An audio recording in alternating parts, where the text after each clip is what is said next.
Foli ni waliɲumandɔn an b'o kɛ k'o ɲɛsin bɛɛ lajɛlen ma bi ye araba ye avril kalo tile 12 san 2023 ni an ka don kibaru waati selen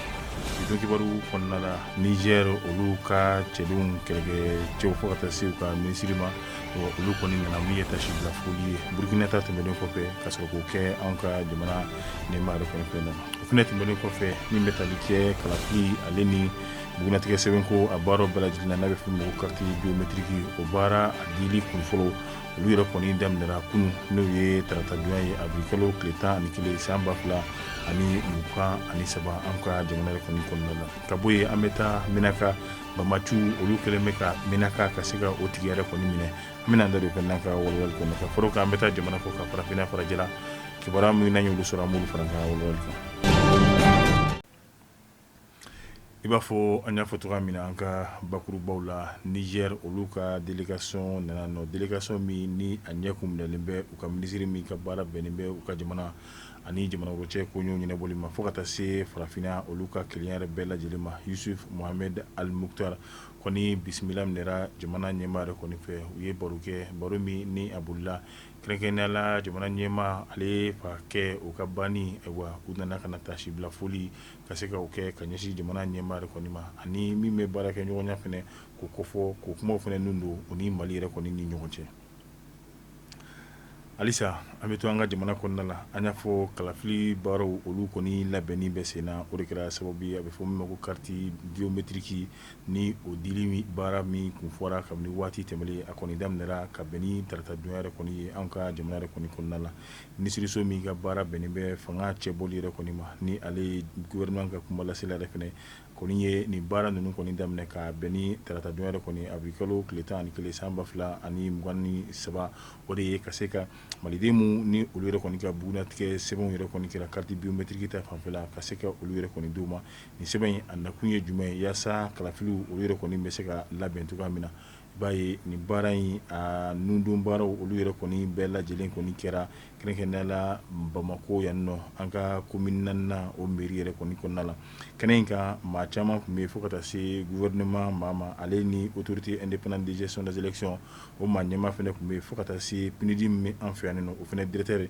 o yɛrɛ kɔni tun bɛ kɛnɛ in kan a yira k'a fɔ nin carte biométrique kura in a bɛna kɛ sababu ye taa ni ka segin Mali ani an dafɛ jamanaw ka se ka olu yɛrɛ kɔni nɔgɔya maliden bɛɛ lajɛlen kɔni bɛna se ka bugunatigɛ cogoya min na min ye taama min ni a tɛ kɛ sariya kan olu bɛɛ lajɛlen bɛ se ka bali cogoya min na ayiwa min bɛ tali kɛ banbaaci kɛlɛ a bɛna kɛ fura ye o yɛrɛ kɔni fɛnɛ la a bɛna kɛ sababu yɛrɛ kɔni fɛnɛ ye maa min ni carte in bɛ sɔrɔ a bolo a bɛɛ lajɛlen kɔni bɛna bugunatigɛ a bɛɛ lajɛlen kɔni bɛna dɔn bari ka d'a kan i ka kibaruya bɛɛ lajɛlen yɛrɛ kɔni bɛ kɛ sɛbɛn yɛrɛ kɔni kan a bɛna kɛ sababu yɛrɛ kɔni fɛnɛ ye an ka lakana tigilamɔgɔ minnu bɛ jateminɛw la sirada la olu ka baara a bɛ se ka olu yɛrɛ kɔni fɛnɛ nɛgɛya olu yɛrɛ kɔni bolo cogoya min na yɛrɛ k'a fɔ nin carte biométrique a dili malidenw yɛrɛ kɔni ma ta ko fɔlɔ ta o kɔni o bɛ kɛ fu wari kelen yɛrɛ kɔni tɛ sara la wa kɔni bɛ se ka taa i jɔ bi ni wa min bɛna di o bɛ taa fɔ san kelen yɛrɛ kɔni ɲɔgɔnna si la n'a dira malidenw yɛrɛ kɔni ma nka o fɛnɛ bɛɛ lajɛlen bɔlen kɔfɛ a la n'ale dira carte kɔrɔ min bɛ yen n'a bɛ f'o ma ko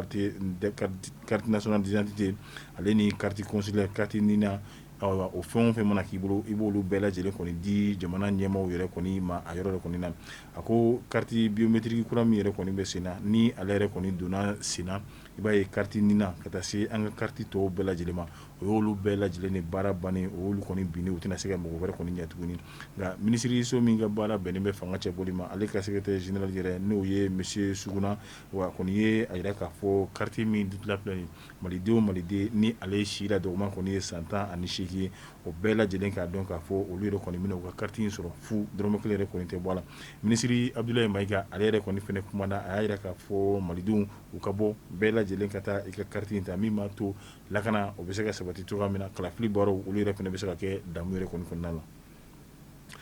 an bɛ taa Menaka kurubaraw y'a yira k'a fɔ kɛrɛnkɛrɛnnenya la studio tamani ka siraw yɛrɛ kɔni fɛ min ye Menaka dugu ye Bambachu yɛrɛ kɔni u kelen bɛ ka fantan ani naani bɛɛ lajɛlen na k'o di kɛrɛnkɛrɛnnenya la État islamique au Grand Sahara wa ni kibaruya in a sɔrɔla min ye Menaka ka yɛrɛ kɔni dɔ fɛ ka bɔ dugu yɛrɛ kɔni kɔnɔna la a b'a yira k'a fɔ Menaka cercle mun yɛrɛ kɔni bɛɛ lajɛlen a bɛ bi n'o ye État islamique dans le Grand Sahara olu yɛrɛ kɔni ka yamaruya a n'u ka mara yɛrɛ kɔni kɔnɔna la bari ka d'a kan kɛlɛjugu o yɛrɛ kun donnua olu ni banbaacidɛmɛw yɛrɛdɛmɛw ni ɲɔgɔn cɛ nka État islamique dans le grand sahel ale kɔni ye sebaya sɔrɔ min ye génie min yɛrɛ kɔni kan o min ni o yɛrɛ kɔni kɛra ayiwa a ye Menaka ani a dugudenw bɛɛ lajɛlen ka mara ani a kɔlɔsi ka bɛɛ lajɛlen bila min ye ayiwa État islamique dans le grand sahel olu ka mara kɔnɔna la studio tamani ka kibaruya don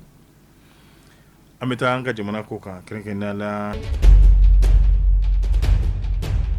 Tchad olu ka ambassadeur n'o ye lasigiden min ni ale yɛrɛ kɔni bɛ Allemagne ni a tɔgɔ Mariam Ali Musa wa a kɔni yirala k'a fɔ tile 2 bɛ a fɛnɛ bolo yaasa a bɛ se ka ka minɛnw bɛɛ lajɛlen kɔni cɛ cogoya min na ka bɔ Allemagne jamana kan i b'a ye a ka gɛnni a sɔrɔla min fɛ Allemagne olu fɛnɛ ye ka lasigiden min bɛ Tchad jamana yɛrɛ kɔni kan n'u y'u ka ambassadeur de ayiwa olu fɛnɛ kɔni y'o gɛn o gɛnni min yɛrɛ kɔni kɛra Allemagne olu fɛnɛ y'a yira k'a fɔ ko olu bɛ Tchad yɛrɛ kɔni jaabi ko bari ka d'a kan wale min ni a bɛ ka ye sisan ko a ka ca cɛncɛnkan jamanaw la n'o ye ka se ka lasigidenw olu yɛrɛ kɔni gɛn